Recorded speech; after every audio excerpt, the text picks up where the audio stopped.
গত রাত আমি রাত্রে নড়িয়া থানা এলাকায় টহল ডিউটি করার সময় জনৈক ব্যক্তি আমাকে ফেসবুকে একটি পোস্ট অস্ত্রসহ হাতে একটি অস্ত্রসহ পোস্ট দেখতে পেয়ে আমাকে জানায় যে এরকম একটি ঘড়িশা ইউনিয়নে এক ব্যক্তি পোস্ট করেছে।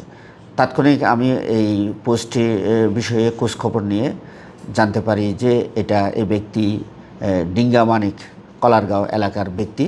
এই ঠিকানা সংগ্রহ করে আমি সঙ্গীয় ফোর্সসহ দ্রুত ঠিকানায় গিয়ে আমি ব্যক্তিকে তার বাসার মধ্যে তাকে পাই এবং বাসায় তাকে উল্লিখিত যে পোস্টের বিষয়ে জিজ্ঞাসাবাদ করলে সে সদুত্তর দিতে পারে নাই। তাৎক্ষণিক আমি তার বাসায় তল্লাশি চালাই।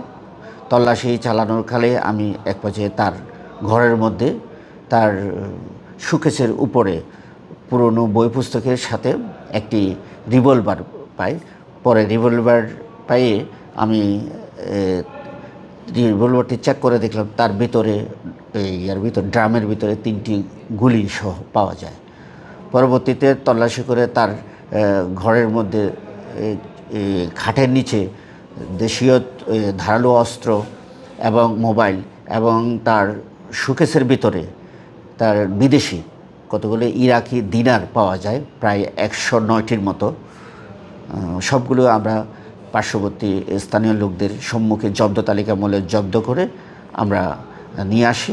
পরবর্তীতে এ বিষয়ে অস্ত্র আইনে মামলা রুজু প্রক্রিয়াধীন আছে।